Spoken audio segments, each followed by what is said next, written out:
Good evening. I'm Liz Joyner, founder and president of the Village Square.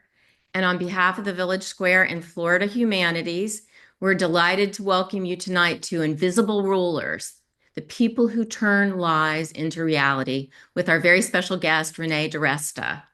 This program is made possible by funding from Florida Humanities through the National Endowment for the Humanities. It's part of a multi-year series of digital programs, Unum, Democracy Reignited, presented in partnership with Florida Humanities, exploring the past, present, and future of the American idea as it exists on paper, in the hearts of our people, and as it manifests in our lives. Any views, findings, conclusions, or recommendations expressed in this program do not necessarily represent those of Florida Humanities or the National Endowment for Humanities. If you are not familiar with the work of NEH and Florida Humanities, we're putting their web addresses in chat. Be sure to check them out.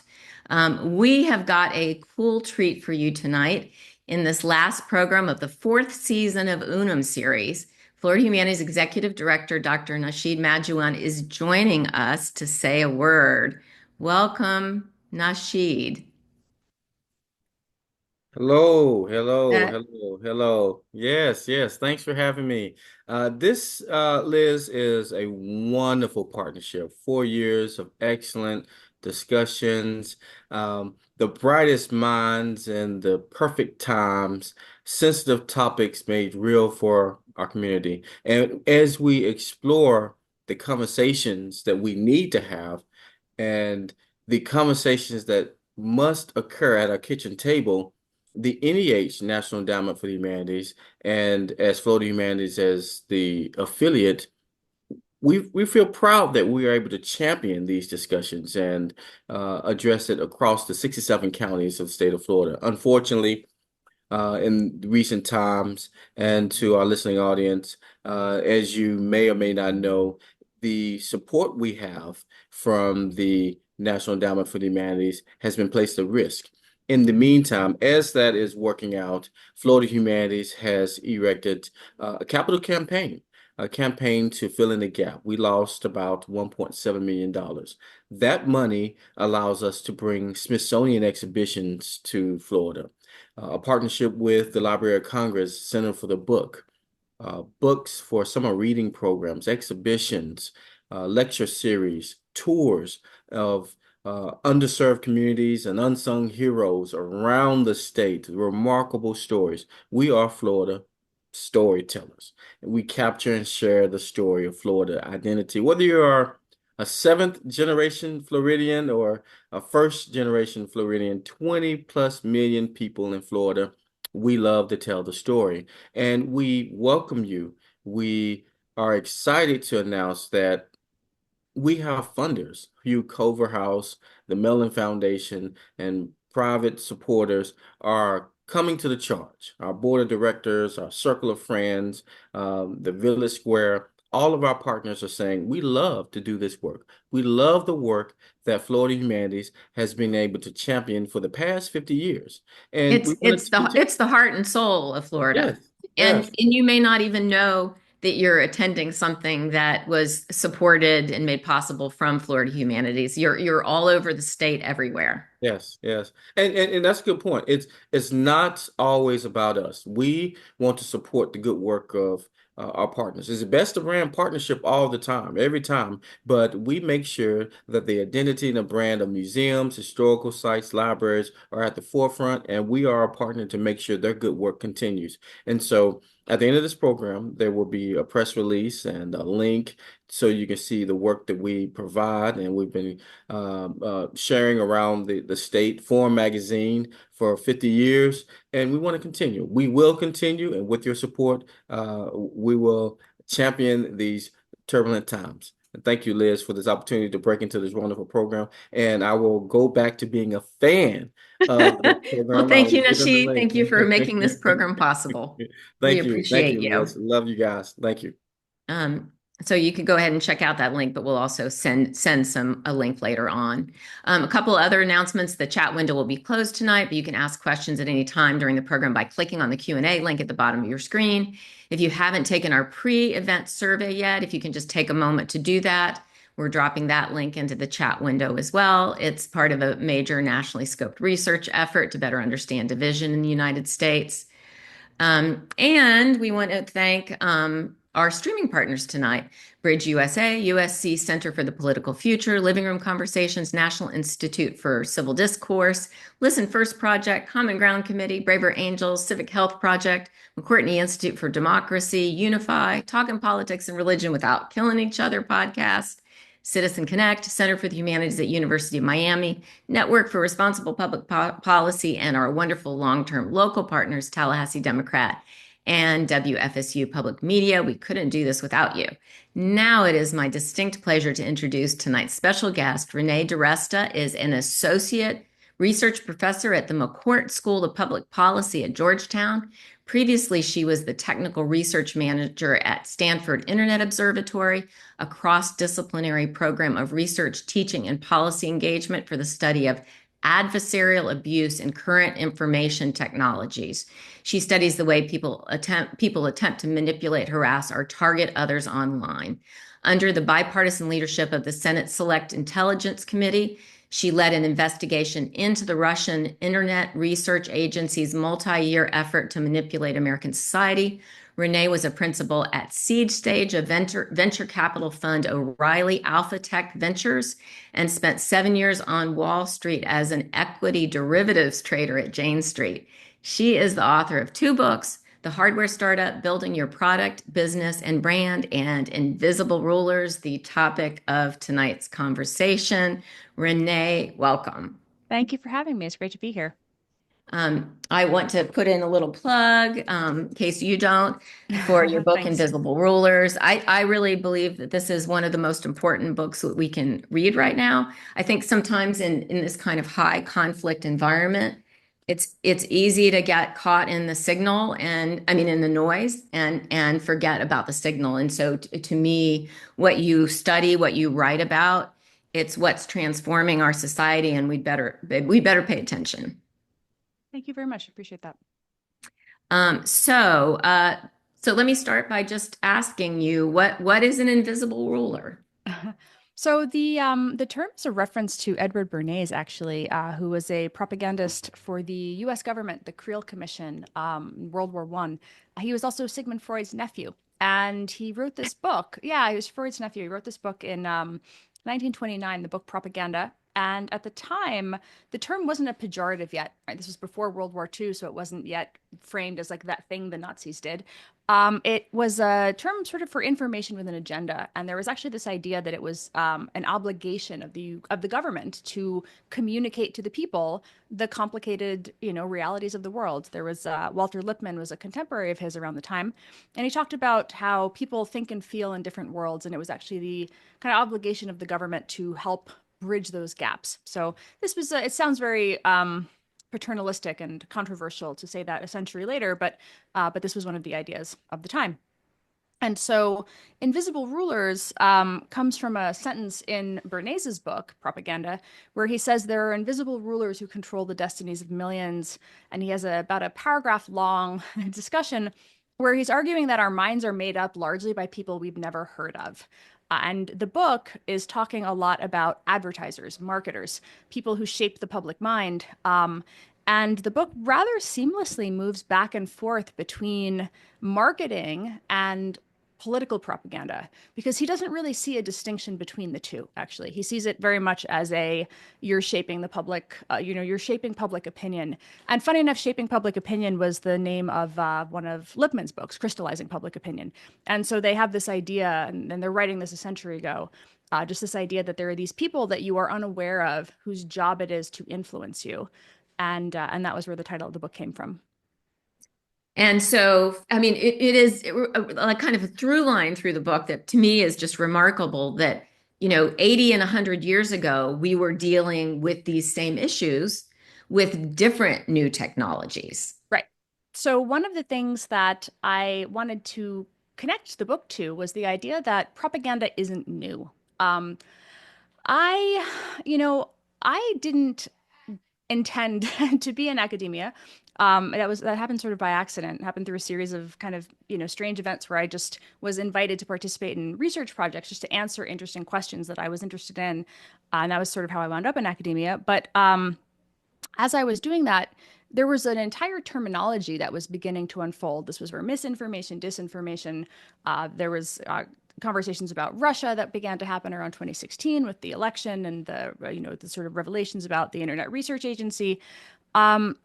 But one thing that I kept coming back to and feeling like, as a person with a computer science degree, it seemed to me like propaganda was actually the through line here, right? That it was a word that we had always had. It was a word that connected back to the time of the printing press, because that's actually where it comes out. The word emerges around the time when Pope Gregory makes this exhortation after the printing press and the Protestant Reformation, and he says to the cardinals, "You must go forth and propagate the faith." And he uses this very particular form of the verb, like an imperative. You must go forth and do this. You must propagate the faith, and it is the idea of propagation that is where the word comes from.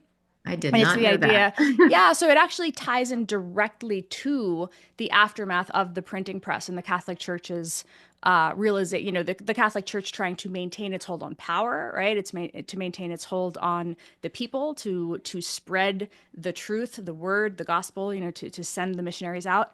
And that's where it comes from. And so thinking about that through line, the realization that anytime you have one of these major technological upheavals, you see struggles for power, questions about who controls narratives, questions about how does the public, like what role does the public play in relation to who has the power to spread a message.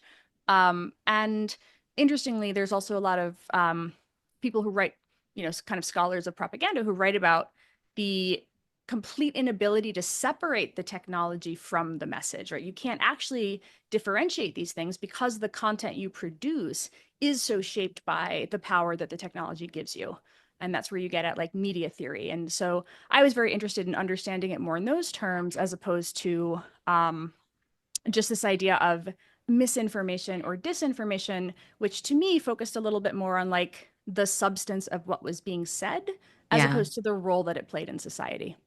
yeah. So actually, I want to make a comment before I ask the next question, and that is that you know, in ways that are truly remarkable, um, and that really this is a tickler for why everyone needs to pick up a copy of your book as soon as they get off tonight. Thank you. Um, is in ways truly remarkable. You became part of the story. So the whole Yeah. thing is extremely meta, right? And I don't mean that as a double.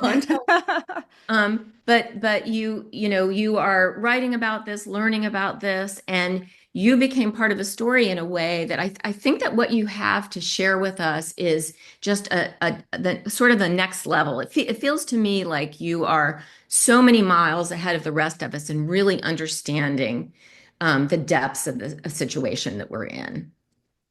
Well, so I got interested in the topic as a mom activist in California in 2013, and that was sort of how I opened the book. Or sorry, it was 2013, 2014. I had my first baby in 2013, and I was in tech. I had a startup. So all of my friends, many of my friends in San Francisco worked at social media companies. And I started writing about the experience of having my feed change, all of a sudden getting referred into online mom groups, specifically anti-vaccine mom groups, just that being like very much pushed to me, even though I didn't want it. I was very pro-vaccine, I've actually found it very irritating, to be honest.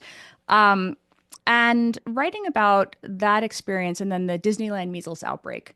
So it was kind of interesting. The book kind of opens with the Disneyland measles outbreak. Now we're in the middle of a measles outbreak in Texas, right? And and the book also goes through COVID, and so it tells the story of my experience being a pro-vaccine mom, very irritated by what was happening with measles exposures in California during Disneyland, and wanting to see the law change to require measles vaccines for kindergarten in public school, which was not a requirement when I first had my son.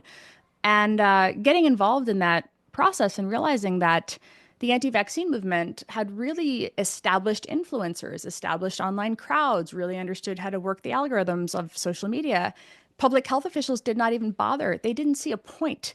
They just didn't see a point in even being in that conversation because they were like, well, we have websites. They have their People, yeah, platform. people trust Yeah. the doctors. When we need to give a quote, we give a quote. When we need to give a press conference, we give a press conference. And so they just didn't see the point in participating. And there wasn't very much of a pro-vaccine parent movement because, like, why would there be? Because you would just go vaccinate your kid and nothing would happen and you would go on about your day. You wouldn't really tweet about it. You wouldn't say anything about it. And I liken it also to like there were flat earther groups, but no round earther groups, right? When you have like this, this thing that you're so passionate about, you start a group for it. If it's really not a thing that you, if it's like the norm, you don't. Right. And so it wasn't there. And so realizing that it was so asymmetric already and that we were so behind and like writing about what that process was like of saying like, okay, we gotta do something about this. We gotta rectify this. Just explaining like what it was like all of a sudden to need to start a group, like to try to like galvanize parents, which I feel like I'm doing now, actually, again, in 2025, a decade later, where I'm like, hey guys, look who the Secretary of Health and Human Services is. Like he's a character in my book because we dealt with him in California in 2015, and trying to again that sort of person. I have three kids now, but writing about that need to make people realize that you have to be active because other people are. You don't get to sit back passively at this point. There needs to be some galvanization. Otherwise, in an age where you have the power to participate, I think it is so important to understand how other people are using that power and what happens when a vacuum is created and you don't use it. And I think Yeah. now you are starting to see public health officials and doctors and physicians who are very much entering the conversation. And so you're starting to see that balance tilt a little bit, but there is still a lot of kind of catching up to do. We've definitely been slow to understand the influence of invisible rulers. Yeah. So everything old is kind of new again, but now we have a technology that's different, and we're trying to get our hands around it. So talk some about how the unique aspects of, the digital world that we're all in are accelerating and influencing this issue. So technology moves very, very quickly. We had I think the blogosphere era of the internet, the idea that we were just connecting to each other, was maybe the early, like late 90s, mid 90s is kind of when it started for, I think, many people. There were always people on, bulletin boards and things earlier than that, but you see that the rise of social platforms, the sort of proliferation and acceleration of that, messaging groups. I think now we have what AI is making possible, generative AI, which intersects very heavily with how people engage as content creators. Anybody who wants to make a meme now can just kind of say what they want, describe it in words to any of 7 or 8 very easy to use platforms and get your image or video. So there's just a whole lot more power that the average ordinary person has in a way that was unthinkable even 2 years ago. I used to say, social media takes the cost of distribution to zero, but you still have to be a somewhat competent creator. You still have to know how to use these tools. Now that is significantly declining as well, right? You can make images. You're starting to be able to make pretty good videos. You can use AI to do all sorts of editing and things. It's just changing the ability to participate. And I think that is whenever you change the tech, whenever you give people new affordances, you sort of change the rules of the game, you change the playing field. New people come in who are good at it. New types of manipulation emerge, right? That was sort of like my job at Stanford for 5 years was looking at adversarial abuse. At Georgetown, I look at decentralized networks, like what does it look like when you take top-down control much more, like what happens when you remove it to the greatest extent possible and you see users on protocol-based platforms. So a little bit of research on what does that future look like. But anytime you shift the tech, you see new groups of people are ascendant, new types of creators become more popular, and that's what we're seeing with AI now too. So if you, maybe this is a silly question, but if you were to kind of compare radio to the internet coming in, I mean, when you think about it, really, they're just the idea that radio existed was huge at the time. Yeah. Amazing things could happen, right? Would you say that you'd say they're similar in sort of earth shattering, or are Yeah, well, we there are in? these. No, I think I would say there's. Yeah, I tell the story of Father Coughlin in the book, right? So you have obviously FDR and the fireside chats is a thing. I think most people who have taken a history class in high school remember the story of the president using this new medium to speak to people, and they would gather in their living rooms, and that would be a big moment for the family. Everybody would sit and listen to this, have this experience. It brought people together into the living room. It was a thing where families would come together at that time. It was a more communal experience potentially than reading the newspaper more individually, unless someone was reading aloud. So you have the way in which it just shifts who comes over and gathers around this, to have these moments. Father Coughlin becomes an interesting case though because he's a Catholic priest, begins to develop fascist sympathies. Right, he becomes quite pro-Hitler, pro-Mussolini. Begins to sort of speak and praise them on his weekly radio addresses. He has, I think it was 30 million listeners at a time when the population of the U.S. is about 120 million people. It's a massively popular Wow. figure. Yeah, so this is these at his peak, he is a wildly popular figure. So it's not that we haven't had wildly popular demagogues before. This is this is not an unheard of problem. Um, but what is interesting, and the reason I used Coughlin to kind of like I work his story in through one of the chapters to talk about solutions, actually specifically, um, is that you see in this moment the struggle to try to figure out like what do you do about this guy, right? Um, the president doesn't want to intervene. He definitely doesn't want to look like he's using his power to silence a critic. There are concerns about civil liberties, right? Freedom of speech. There are the broadcasters who control the airwaves, try to figure out what to do, much the same way the social media platforms try to figure out what do you do in these situations. They have fact checkers, and have a guy who comes on after him and reads, "Sorry, Father Coughlin lied to you about the following things," right? And yeah, Wow. yeah, yeah, no, it's interesting. You can actually pull up, like in the New York Times, they have the archives. They're nicely online now, so you can actually go, you can search his name, and you can read the media coverage as they tell the story. Actually, they tell it quite bluntly. I have to say, like one thing that's always interesting about reading media coverage is they don't mince words. They're pretty blunt about what's happening. Father Coughlin lied to you. Here's how. The following things were wrong. It's not like we're using euphemisms and trying to be nice about it. Um, his followers protest when these things begin to happen. They try to get him to pre-clear his speeches. He tries to push back against that. They do occasionally take him off the air. In order to seem fair, they give his hour-long slot to a different Catholic priest or a different religious priest, roughly of the same So, so denomination. precursor of the fairness doctrine, I Yeah, the whole thing. guess. Yeah, the fairness doctrine actually comes out of this. This is what happens. Ah. Yeah, no, it's a really interesting history that comes out of like this guy and all the things that they try to figure out. Like, what do you do about this guy?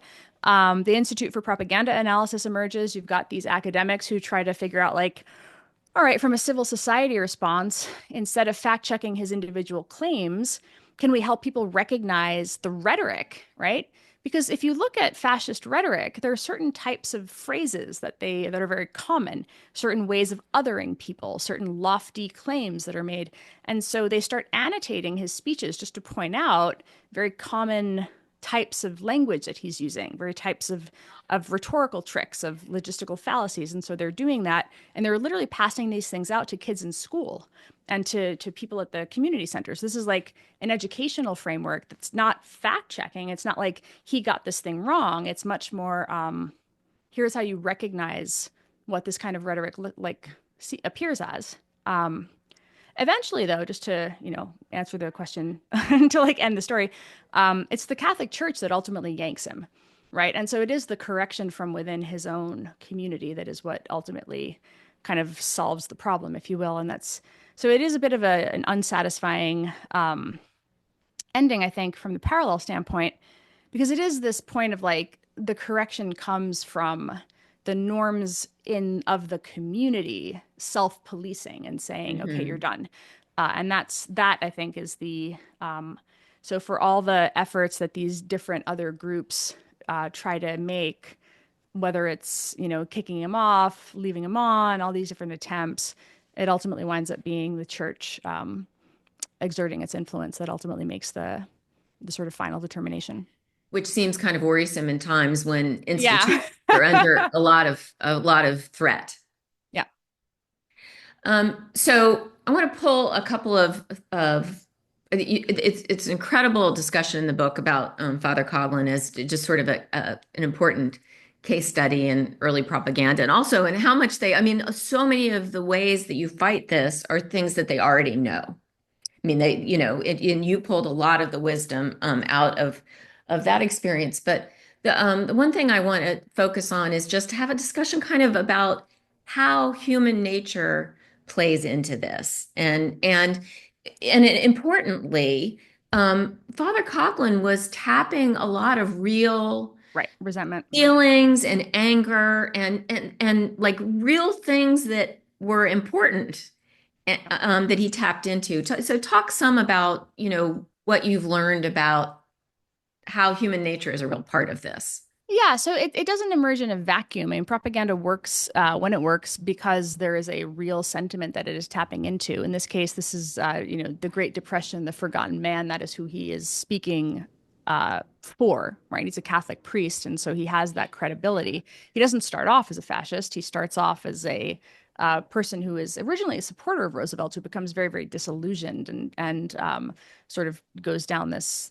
Eventually makes his way down that path, but becomes quite a prominent critic, and so he has this sort of very populist, um, you know, speaking for the people who are struggling under the Great Depression, and that is where, again, the very real problems that people are experiencing give that resonance before he goes off the rails, and so that's where you see that initial audience building and support and love and trust comes in.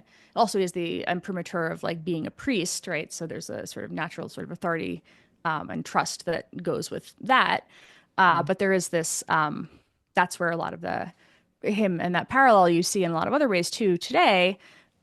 This notion of, with influencers, what Bernays says about invisible rulers in 1929, both in the context of marketing and politics, is that the good ones know how to appeal to you in your role as a member of a group, your identity as a member of a group. And you should always, whether you're selling them, he talks about cigarettes, helping. There's an example in the book, in not my book, in in propaganda, which is I think like behind me on the shelf somewhere, um, where he wants to sell cigarettes to women. They want to, this is like teaching women to smoke essentially. And so he brands them like torches of freedom, right? You want to be liberated, right? Ah, You want that the sophisticated woman smokes, the liberated woman smokes, right? This is the association that you want to have with this product. And so it's appealing to your self-identity as that type of woman, right? And that is the association that the good marketer, the good invisible ruler is going to create. And that's the so there's always this notion that by appealing to that common identity, and the way that I describe it in the book is the notion of like the faction, right? People will self-select online. They'll throw an emoji in their bio now, right? You're constantly declaring who you are. If you're not going looking for it, an algorithm will sort you into it, right?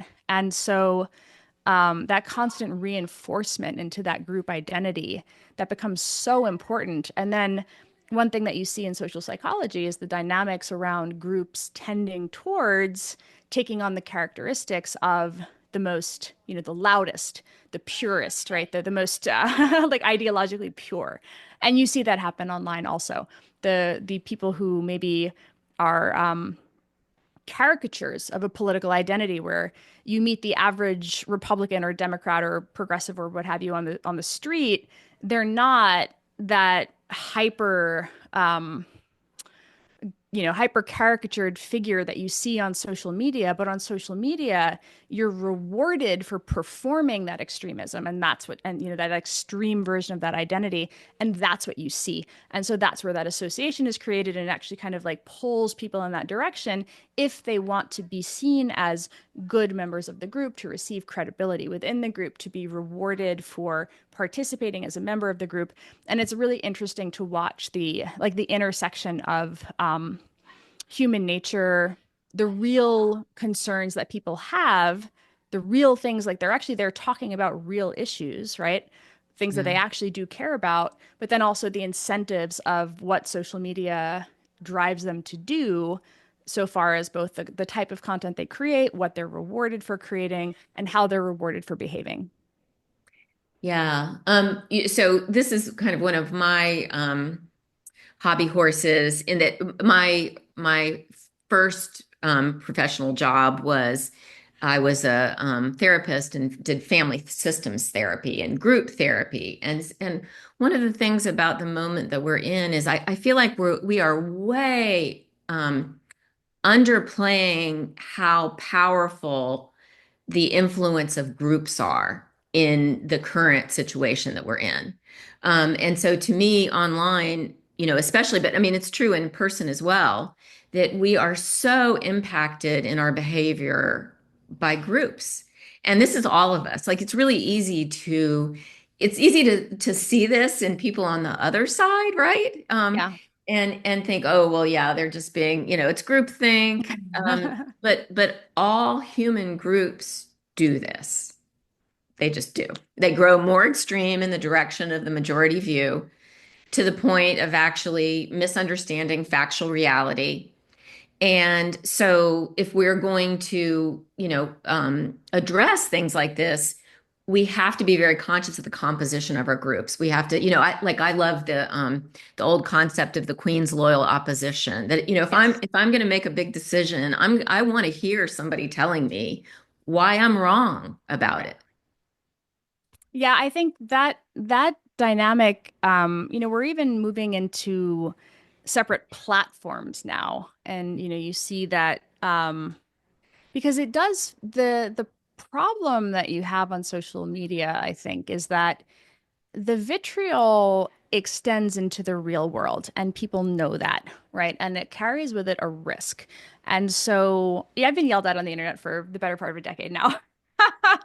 From 2015 and the vaccine thing to, to like, I never really did kind of finish your question, but like to getting, like tarred by Congress and, sued by Stephen Miller, subpoenaed by Jim Jordan, all the stuff in the right wing kind of smear machine that went And after me for the work on the election and stuff. And also to Um, pause for a second, I'd use some quotes to share to publicize this program about how you're a hero. You really have been a hero in that you have stuck with this work, stuck with. I mean, a lot of people might have just said, "Yeah, that's it, I'm done." But you've done it in a way that's really important to the rest of us. no, I appreciate that. I think after a decade, I I don't mind the yelling, I have to say. The yelling really doesn't bother me at all at this point. Like there's nothing I see on the internet where sometimes I fight back, right? Like you just like clap back and this is how you engage on the internet and this is where we are. Um the people who like go real life are the ones where you're like, okay, do we,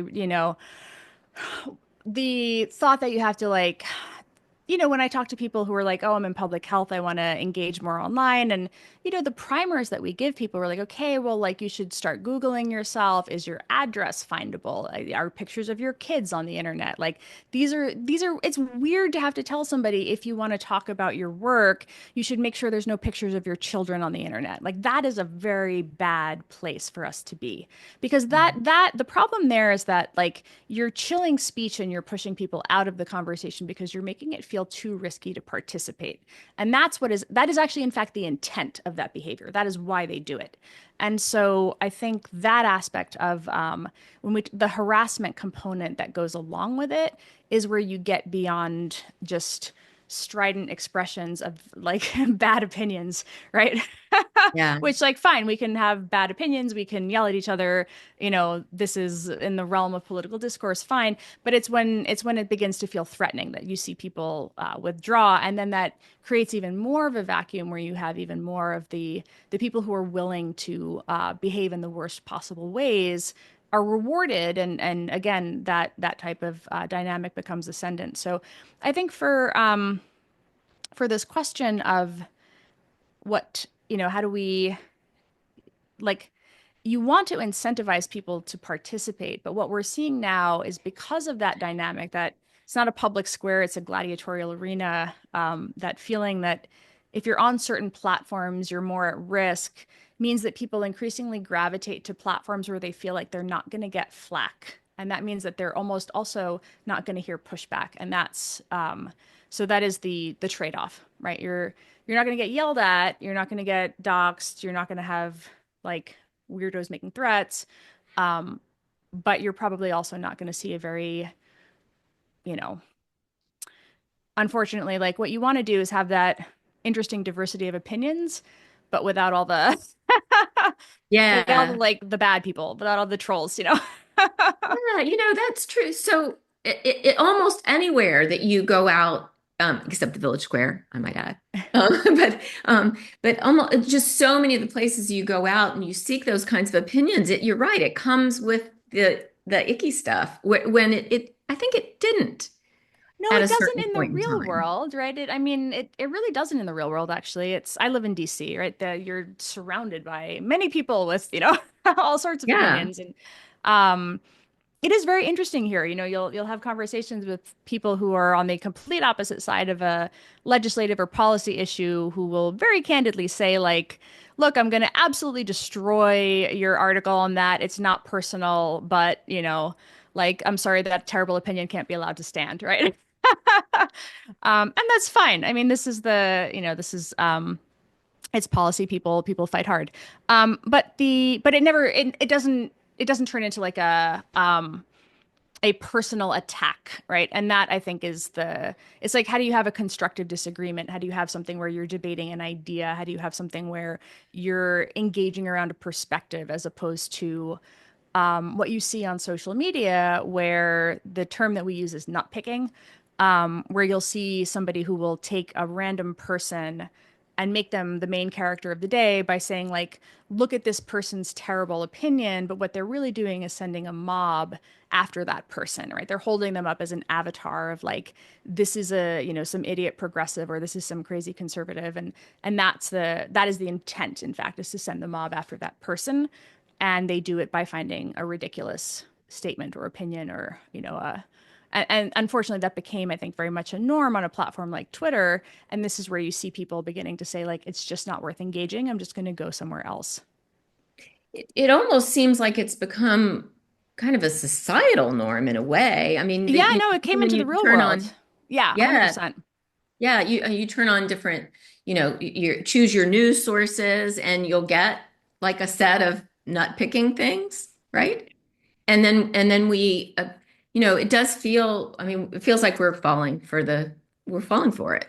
We're, Yeah, no, it is very true, because again, I think it's always easier to attack the source versus the opinion, or it's easier to attack the person as opposed to the argument. And that is very much, whatever it is, whether it's, you know, um, I remember when I did the research on, like, when the Senate asked me to do that Russia research that you mentioned in the bio, it was like, here's this data set, massive data set, attributed by the tech platforms, not by me. I didn't pick this stuff and say it's Russian. They did, right? I never said it swung the election. It was a very, I think, honestly, fairly mundane report. Like, here's some descriptive statistics. Here's what it is. Here's how it worked. Here's what it did.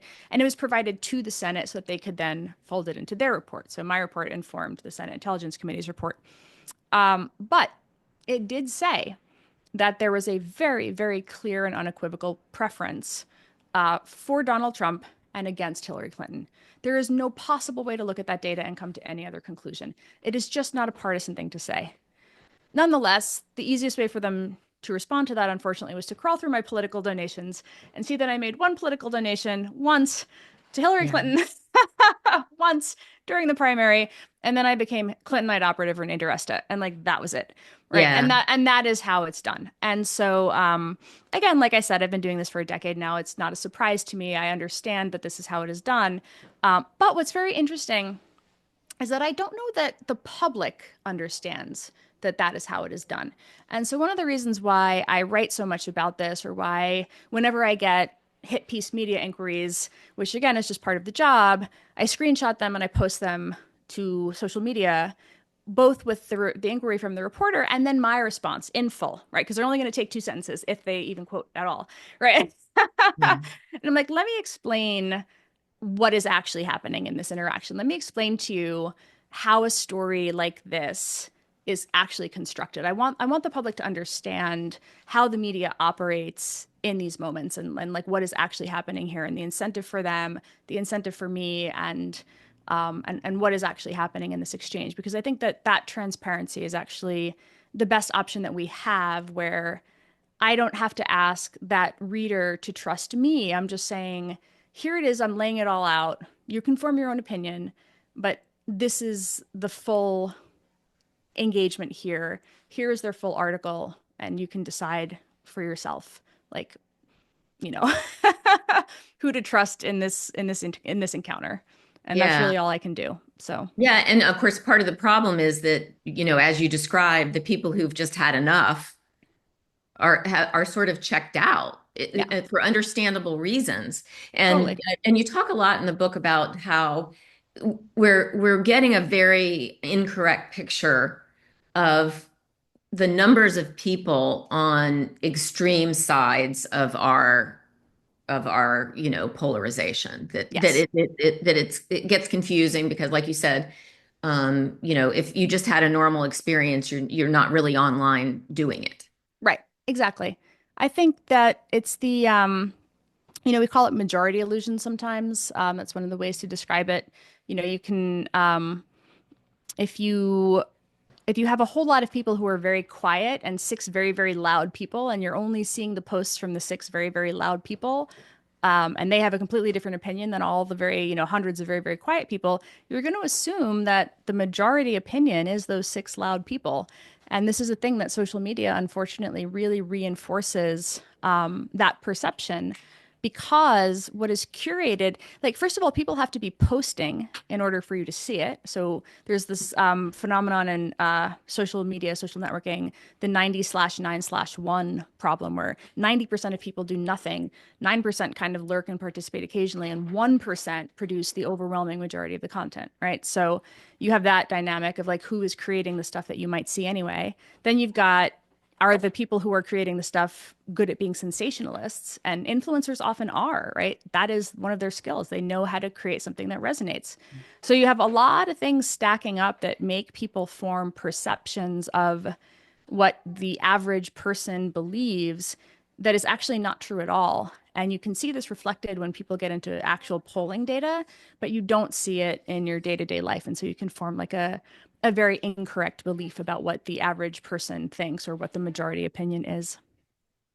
And then that leads to, condescension, anger, Right. increasing, Yeah. and building. It's funny because I also thought about I mean, one of the you remember, like, the viral emails that used to go around? That seems so quaint now, Oh, doesn't chain letters. Yeah. Yes.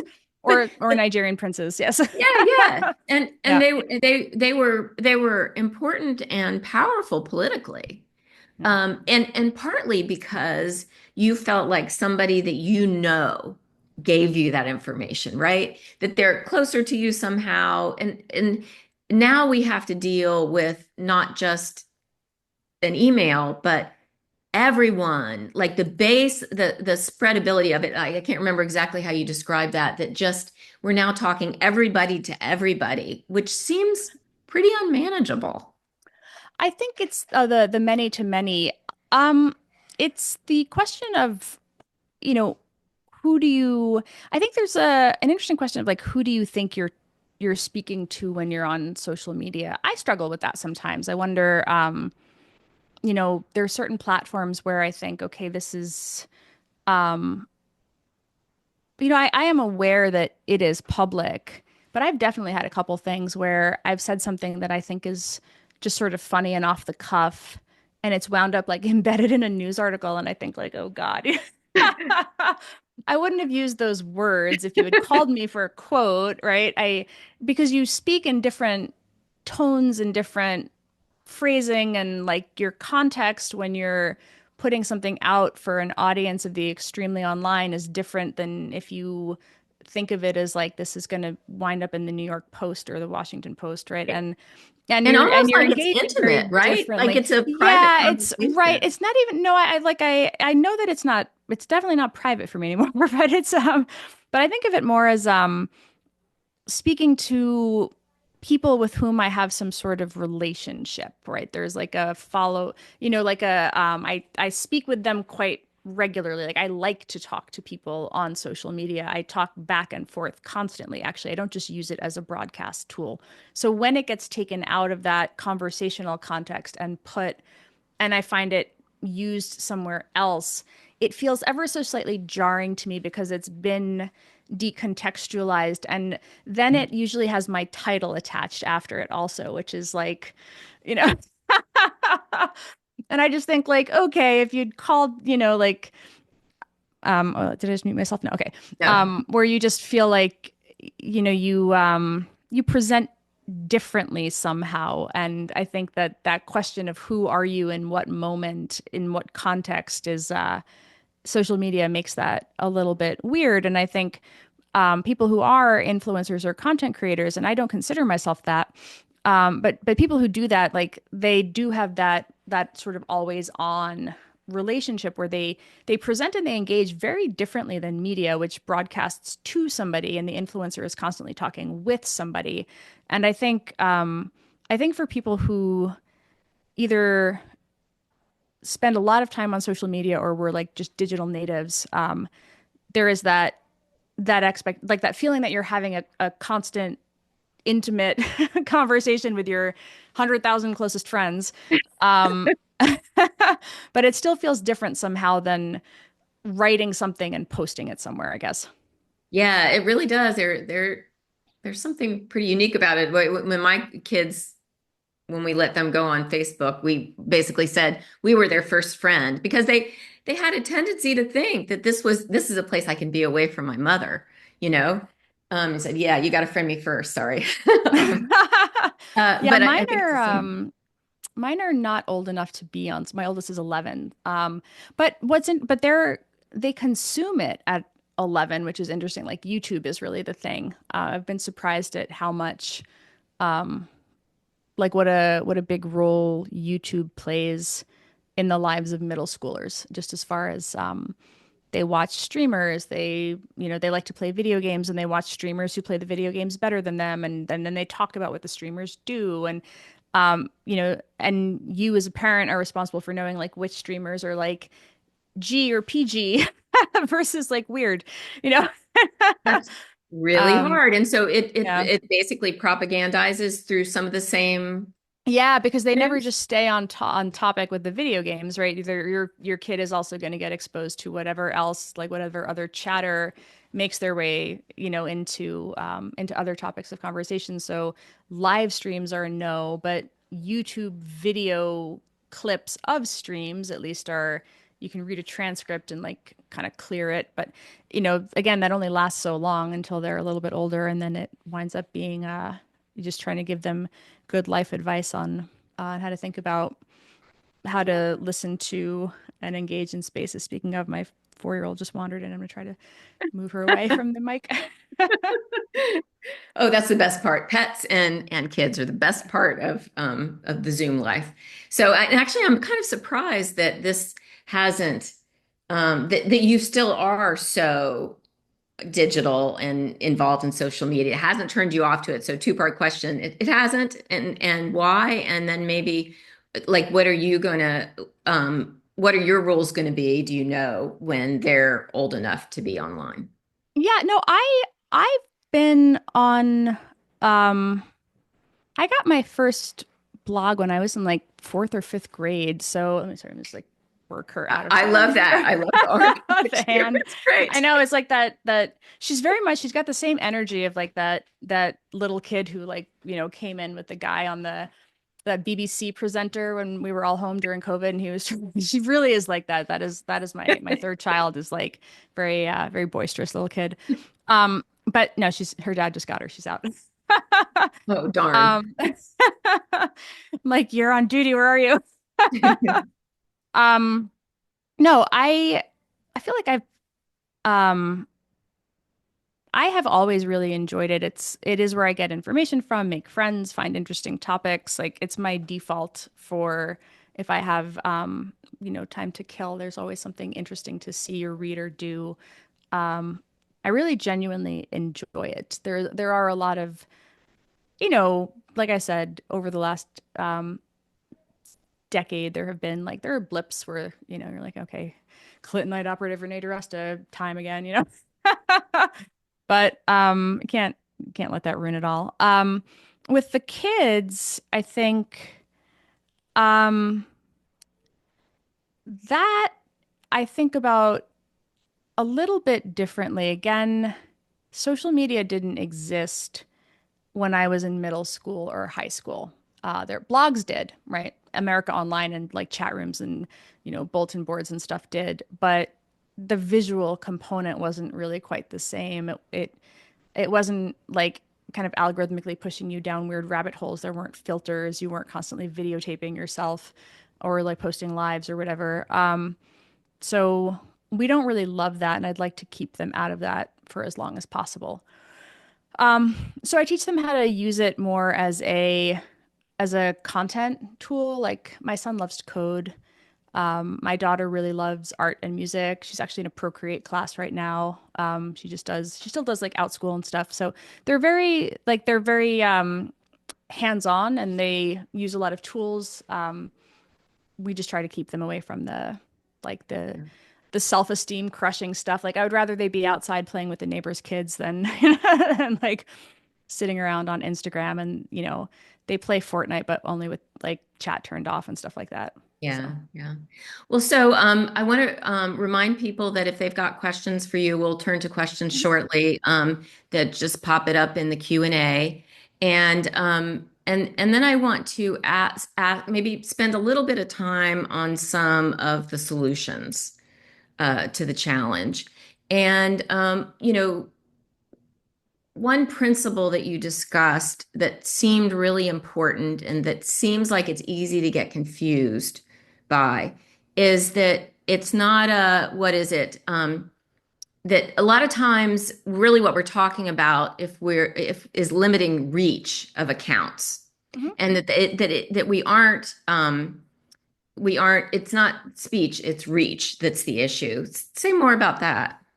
So the freedom of speech, freedom of reach distinction was something that Asa Raskin and I were writing about around 2018.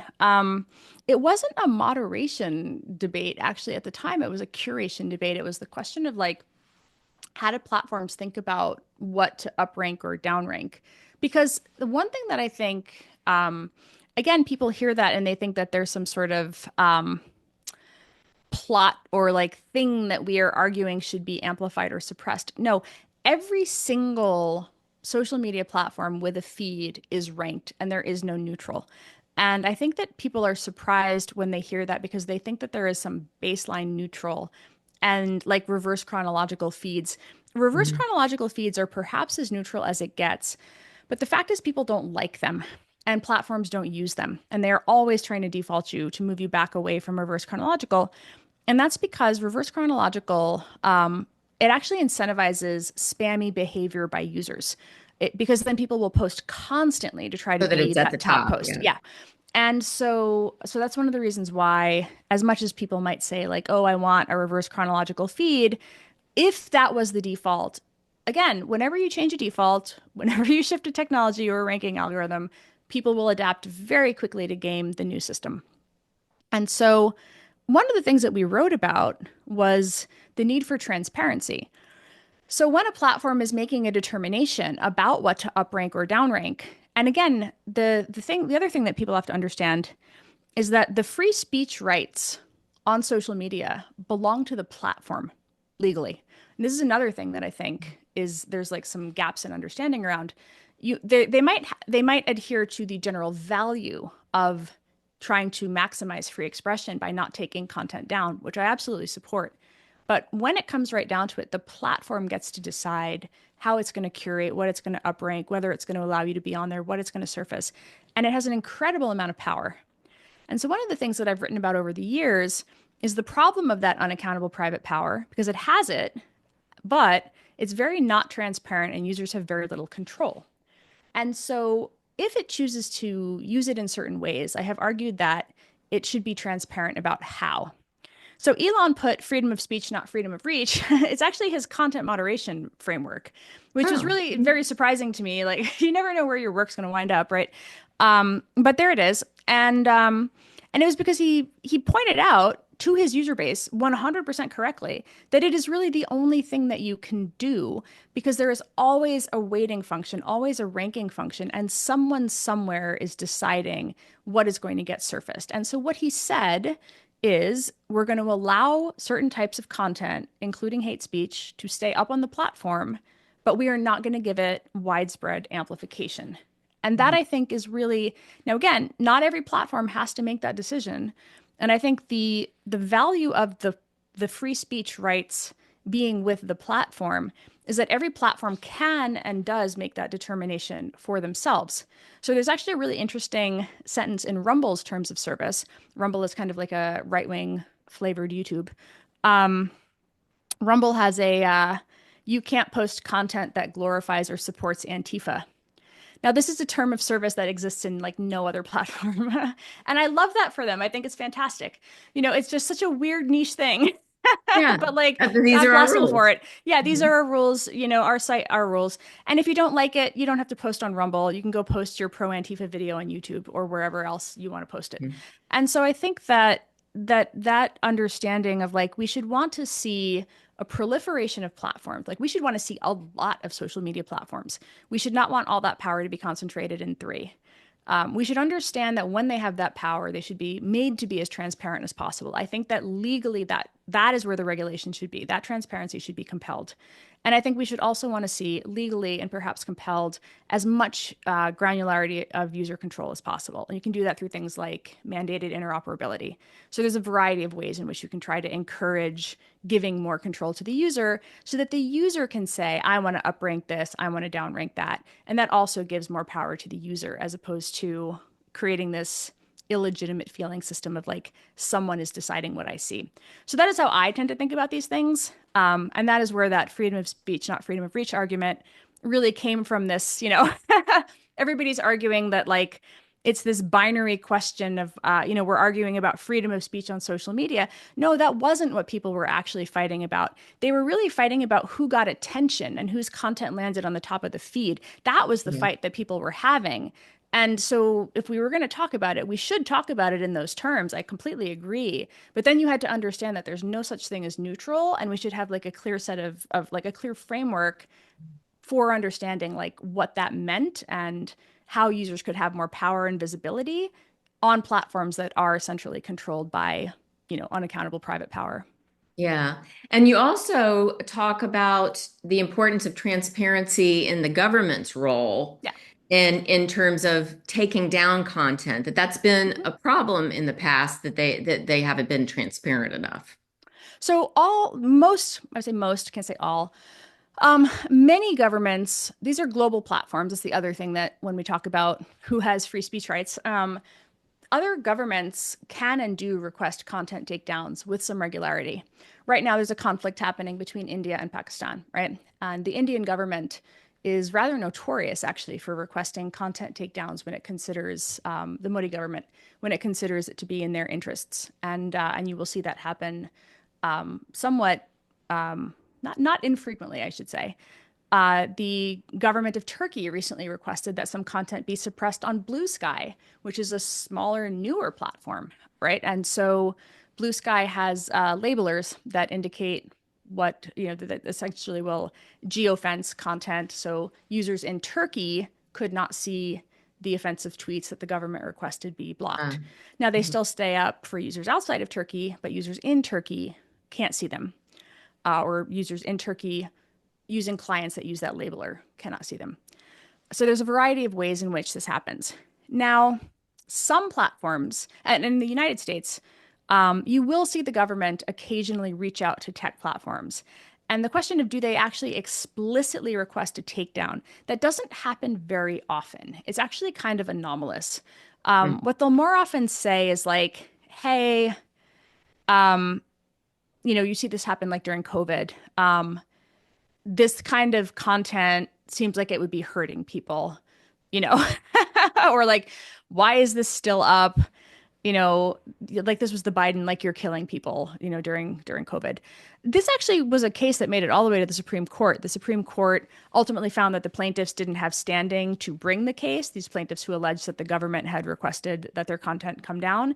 Turned out that in discovery, there was no evidence that the government had requested that these plaintiffs' content come down. Ah, So huh. SCOTUS tossed the case for standing. And I think I wrote about that in the book. I think I did. I think the Murthy case had, I'm trying to remember if it had been decided or if I just think it hadn't been decided. maybe arguments had been heard. Well, before the paperback, that will be one of the updates that goes in. But but what wound up happening was like it got tossed for standing because Discovery turned up no evidence that these plaintiffs that the government had ever made any requests with respect to them whatsoever. It was like the flimsiest evidentiary basis ever. And so, Mhm. unfortunately, honestly, like it would have been nice to hear them weigh in on where that line is with what's called jawboning. If the government actually did make a request, where should that line be? So, one thing that you can argue, even independently of the fact that we have no actual good court case to litigate on this, is just that generally speaking, you could pass a bill that says, when a government is making a takedown request, there should be a transparency disclosure posted by the company. Google and some other companies do this when it comes from governments, including the US government. You can actually see it. There are public databases for it. So I think that that's the kind of thing where you could create regulation around it. Yes. So anything else that you want to make sure that you get in terms of things that you think are solutions to the challenge ahead of us? I am a huge evangelist for platforms like Blue Sky, not because it's lib Twitter. I wish it had more conservatives on it, honestly. Um, Again, not because I think that it, but mostly because I think that it's one of the few places where you have users actually have that granular control. And I really do want to see more people realize like what you can do when you have that empowerment. And I would love to see it be a place that is not lib Twitter, again, because I think it is the most technologically interesting place on the internet right now from a like here's the thing that everybody said they wanted. Like, we can have it now. You want a social media feed not controlled by Mark Zuckerberg? Like, here it is. Like we can build it. We actually can do this, guys. So that is, I think, something that it was just starting to get exciting when I was turning in the final manuscript. I think they were just crossing maybe like 15 million users or something. They're up to about 35 now. So it's come a long way. And then as far as other stuff, you know, I think just being aware of the new and novel ways in which the I guess the interesting shifts that are happening with like how platform or I should say big tech relationships with government I think are like quite revealing right now in unexpected ways. And Yeah, I think actually that people when you are starting to see that even I was a little bit surprised by like some of the shifts and some of the very public Mhm. capitulations that big tech made that I actually kind of thought that they would stay more independent. And so to watch them really shift to be much more compliant this time around because they did not do that in 2016. So I was a little bit surprised to see that. And again, this was where I was like, we really need to see much more independence from tech companies in this country. So actually that's an audience question is what are the Oh, chances that Meta and Google will be transformed by antitrust prosecutions? Will oh, these prosecutions yeah. even succeed in changing anything? Um, I don't I don't know. I have been such a skeptic for so long that anything will actually ever happen with that. But, you know, one thing that is very interesting is like just how much Brendan Carr really can't stand them. And so when you have that like that energy and that drive, I'm very curious to see if he goes for it. Right. When you have Lena Khan getting photographed with Steve Bannon, these sort of, you know, the sort of populist antitrust on the right and the left, that interesting intersection there. It is very maybe there will actually be some momentum. That one I can't predict. I'm not a lawyer, and I honestly I stopped paying attention to that because it felt like a thing that was just never going to happen. But we also just got our first major piece of tech legislation passed last week. I think it was the Take It Down Act. Maybe it was a week and a half ago now. That's the one for non-consensual intimate imagery. So what are colloquially known as deepfakes or non-consensual revenge porn. That is now criminal at the federal level, which used to be patchwork of state laws. Now there's a federal statute for that. There's also a notice and takedown requirement in that law that makes tech platforms take down content within 48 hours when they receive a notice. There's some concern that it's going to be like copyright takedowns where it's just going to be like overused and used to take down things that are not really non-consensual intimate imagery. So it'll be used to stifle expression in unexpected ways, or predictable ways. But we are seeing the impact of that passed 409-2 in the House. Like that is incredibly bipartisan. I'm shocked that it went through so fast. So we're starting to, like I wouldn't have predicted that either, actually. So Yeah. So here, another audience question. Do you see AI becoming an invisible ruler? it is really capable of doing some interesting things on a psychological level that I don't think we have fully reckoned with yet. I don't know how many people followed this, but there was an interesting rollout that OpenAI made where they rolled out a model that was like very deferential in its engagement with with its user. I don't know. Did you follow this? Did you see the story? No, I did not. So sometimes you'll ask, I don't know how often you engage with like ChatGPT. I have an account. A little bit. So sometimes you engage with an AI and it'll just give you a rather neutral response back. But sometimes, and whatever they did with this one, I didn't personally experience this, but it would be like almost like effusively praising, like glazing is the slang, right? Um, and and also one of the things that it will do sometimes, and people were posting screenshots of this, is validating, but validating things that are unhealthy to validate. So people were engaging with it once there was some inklings that this model was unexpectedly effusive and very weirdly so. They began to kind of poke at it to test it. And they posted as if they were, for example, schizophrenic, experiencing hallucinations, saying, talking about grandiosity and essentially working their way through the DSM manual, like laying out these things where another person, another human being, or a psychiatrist would push back a bit and indicate that maybe something was afoot. And instead, in this particular case, the AI is telling the person like, oh, these hallucinations indicate that you're operating at a higher plane. And it really is just going down this validation rabbit hole of telling people that, they have a special connection to, to higher beings and really validating the sorts of things that one might not want validated. And so you do start to see some of these unintended areas, and other people have begun to write about this and to highlight areas where just these kind of unintended consequences. We've seen some impacts on like teen mental health with some of the AI chatbots.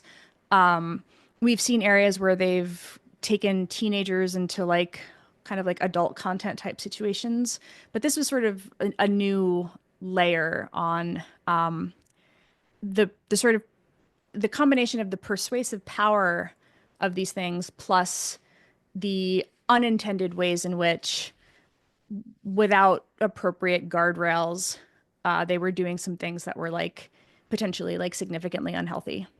Yeah. So, Sure doesn't seem like human beings need more confirmation bias. It seems like right.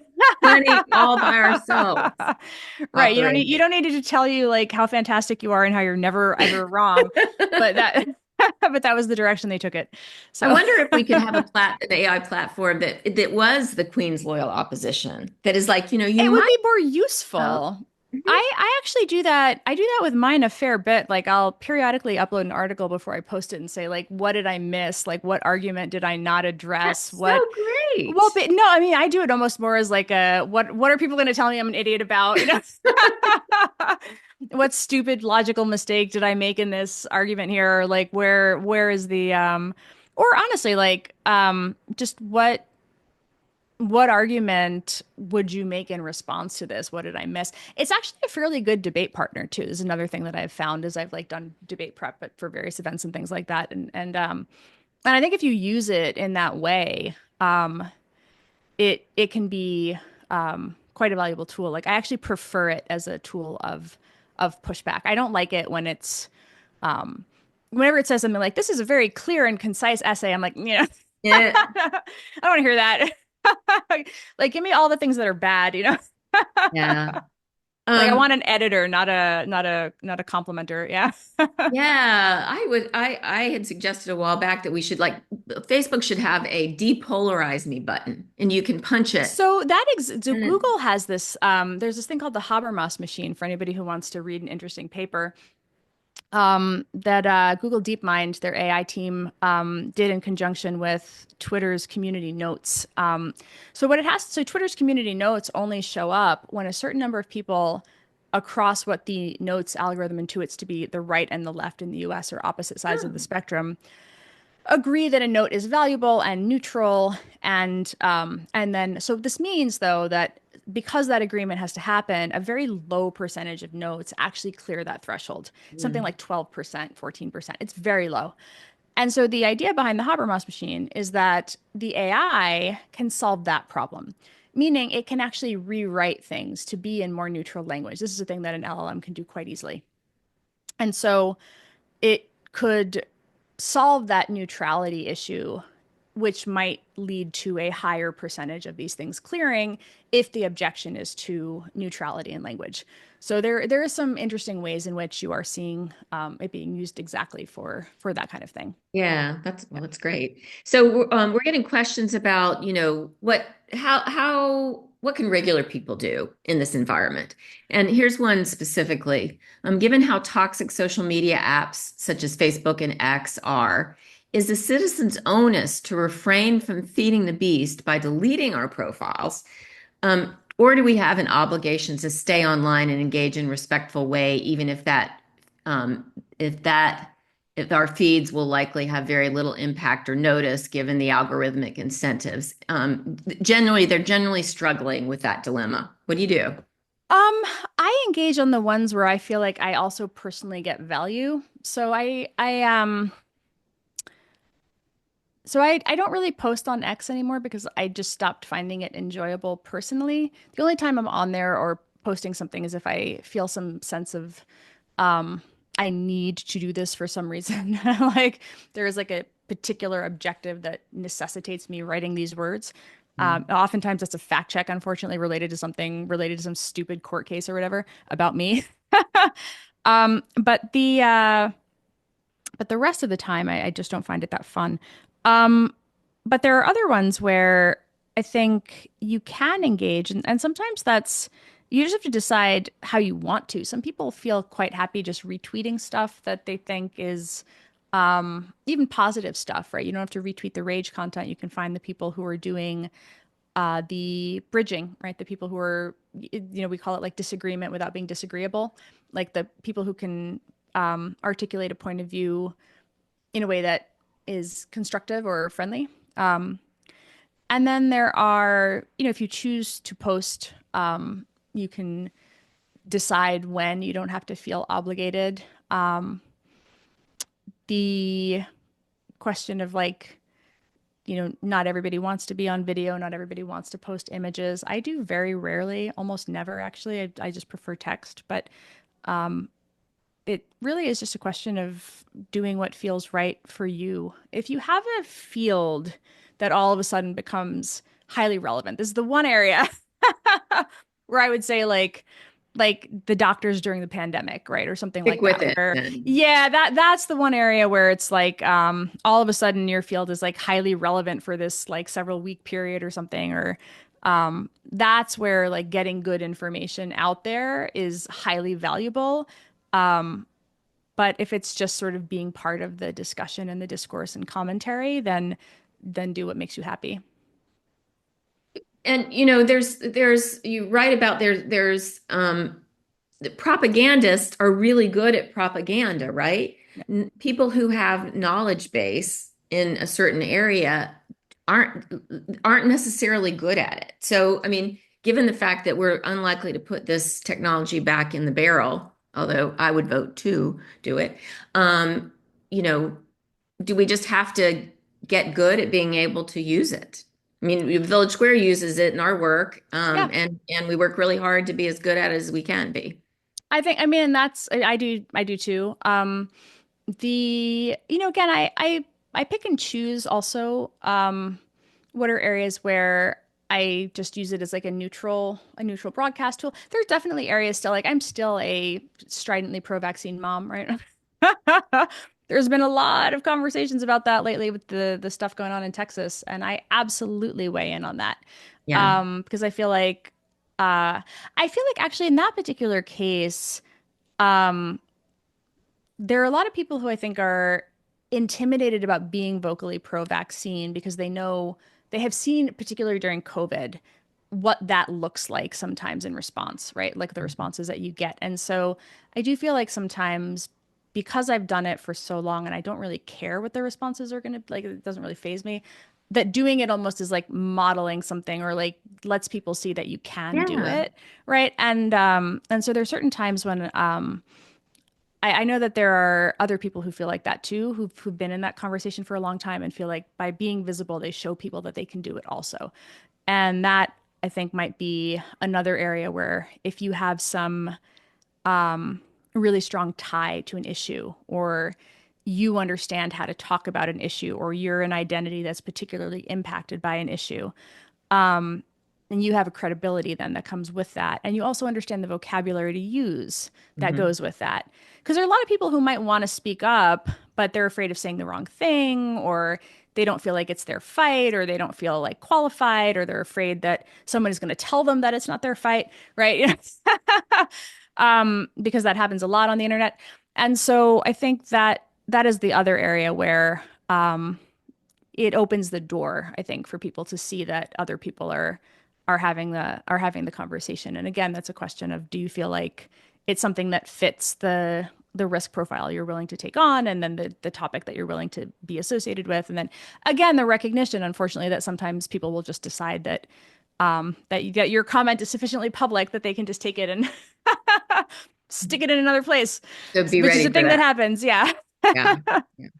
So So here's a question from someone in the audience that's talking about, it's really easy to identify propaganda if it's on the other side. right, right, right, right. But am I committing the same sin as intentional propagandist if I promote content that I support through social media? If I see something as evidence-based rather than rumor, is that okay? Where do you draw the line? I mean, so to me, there are lots of sites, no matter where you fall on the political spectrum. There's lots of websites, lots of information, lots of disinformation out there. Yeah, so I tend to when I go looking for an article to share about a news event or a topic, I do tend to default to looking for like Associated Press or Reuters, just Mhm. as like the most fact-based neutral thing out there. Um, if I want to share something about a news event, I write commentary, like I write for The Atlantic and stuff, and so I understand that there will always be some component of persuasion, and some people will, that line is an interesting one. Um, it is a blurry one at times. I personally try not like I don't love the hyper partisan content. Every now and then something will be so extraordinarily written where you're like, the prose. There have been a couple profiles, man, of like New York politicians in particular. I grew up in New York, so even though I don't live there now, but I spent 30 years there, and there's a profile of Anthony Weiner, man, that was just like the writing was amazing. And that one, I mean, Every now and then you get this writing. That one was in the that was New York Magazine, or the New Yorker. There were two that like came out, one of Wiener and I think now I'm gonna be embarrassed because I'm trying to remember if that was the New Yorker or New York. But anyway, it was an amazing shit, was it the Atlantic? Oh my God. Okay, now I'm gonna forget. I shared it and it was fantastic. I think it might have been the Atlantic. I'm going to look it up just out of Anyway, oh curiosity. my no, it was just the most amazing writing. Yeah. But every now and then you're like, okay, the writing, like yes, this is maybe in like an extremely you know, like none of those three pubs I think are particularly partisan. So maybe that was a bad example, but you get one sometimes where it's out there on one end of the spectrum, but the writing is so good that you want to share it. I don't know. I think there's no hard and fast rule with a lot of these things, and some people are very comfortable with a strong partisan identity, and they're just very transparent about it, right? Like, Yeah. I am the person is a strong progressive Democrat, and they want to post that content because that is their values, and they want to share it, and that is perfectly fine. And so I think that the there's no rule about that. I think it is a question of do you try to engage as honestly as possible with the facts if something comes out where it's like quite clearly not the case that the rumors that Trump stole the election in 2024 were going around the fringe for a while in the 2 weeks after election day. And one thing that I was actually very heartened by was the fact that they mostly stayed on the fringe, right? The what you might call the mainstream left did not pull them in. No major influencers picked them up. No Democratic politicians amplified them. Mhm. And that was nice to see because it keeps it in the keeps it on the outskirts. It's there. Some people engage with it, some people want to engage with it, but it doesn't get normalized. And I think that as long as it doesn't get normalized, then you still have a very healthy politics where the community is correcting itself. And that is, I think, a very important place to be, regardless of, again, that's just an example of the Democrats in this particular election. But that model, I think, is what you want to be looking Yeah. for. Yeah. So, how do you suggest trying to foster a relationship with someone who you see as all in on conspiracy and disinformation without risking every conversation devolving? Usually you have to have a strong personal relationship, Mhm. and that's because there are there has to be something that makes both people want to maintain their relationship at that point. And there still has to be some sort of bond of trust and goodwill. So there has to be something that is keeping that going. And that this is where there are support groups online that you can find on Reddit. There was a big one for a long time called QAnon casualties, where it was people talking about losing relatives in the figurative sense to QAnon. And there were a lot of people who would discuss tips for how to engage with family members that they wanted to have a relationship with, but who had gone very far down the QAnon rabbit hole specifically. And they would try to share tips and tricks and ways of engaging. I don't have very much in the way of personal experience with that. But that is where I think the dynamic of that need for like the personal connection and the trust, and then having the support group to help you make sure that you're keeping a healthy sense of your own mental health and your own kind of balance in that relationship with that person, and having a source of support in how you engage is very, very important. Yeah, I mean that's been so much of our lesson all these years is, and over the years, I have so many relationships with people who see things politically so differently than I do. And the relationship becomes so much more primary when you have it. And, our political differences are just like way down the list of things I care about. And that kind of relationship, maybe what you're talking about blue sky being having some promise. Maybe we need to just come in pairs. Just bring one friend who disagrees with you politically and go on to blue sky and see what social media could be. Yeah, I think it's the well, that that feeling of how do you replicate the the dynamics that you do have in the real world where you don't ask somebody's politics the minute you walk into a cocktail party. You just have a conversation with them as a human being. Maybe you intuit it somewhere down the line, but it's not the most salient thing about them. You usually talk about culture. What movie, what TV show, do you have kids? What do you do? Where are you from? There's a million other things that you can get to where you can find some common ground or something to talk about before you get to versus on Twitter, you've got your emoji in bio or and you're Yeah. like ready to fight the minute you see the other guy has the opposite one. So Yeah. Um, so I want to go ahead and I have another question for you. But I want to, before we close tonight, I wanted to ask if you can go ahead and click on the link that we're putting in the chat while we're finishing up to complete our post-evaluation survey in the last few minutes of our program. We can't use the data unless we get the pre and the post to be all sciencey about it.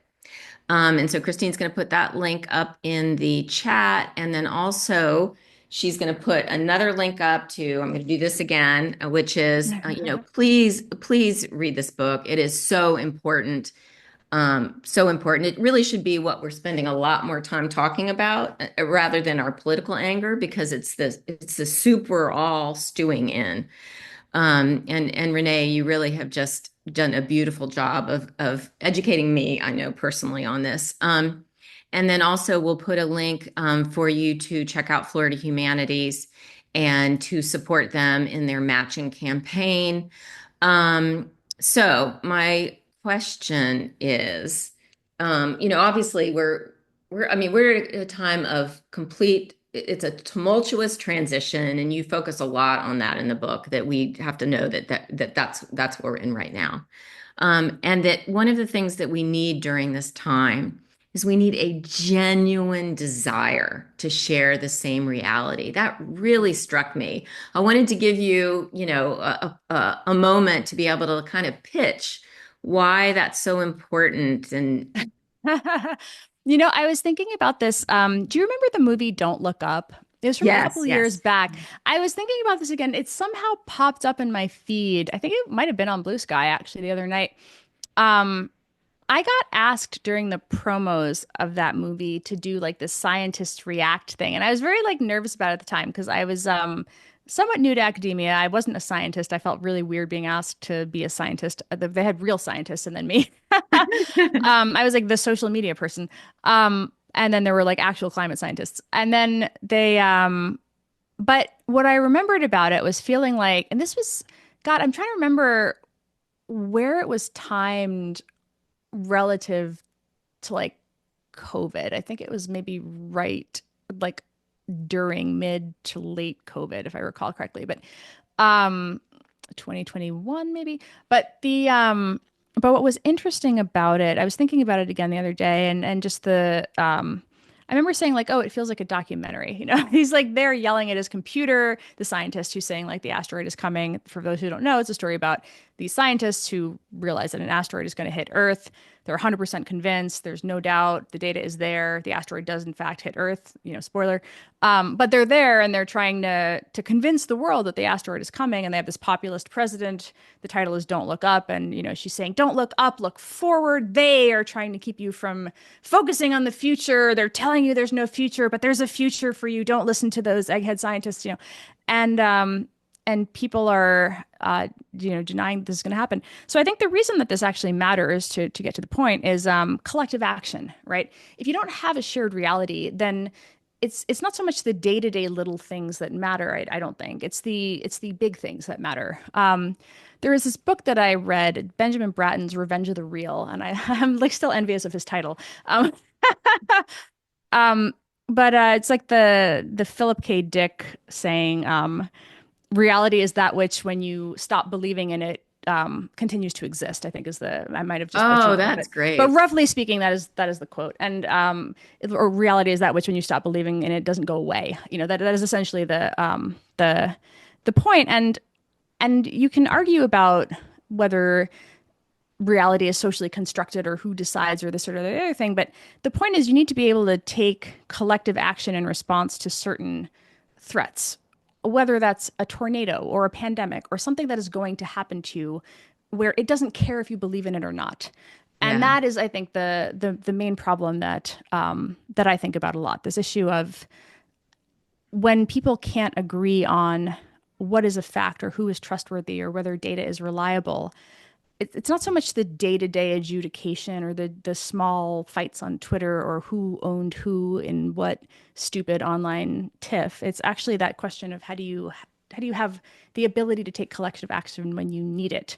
And so that is, I would say, the reason that I wrote a book on how do you restore consensus reality. I think that is actually like the reason that it matters. It's not the small little things. And yes, there have always been moments in history where reality is fractured and not everybody agrees on all of the things. But in these moments, I think that we are at particularly precarious places with regard to our ability to achieve collective action because that the polarization that has resulted from this is so severe.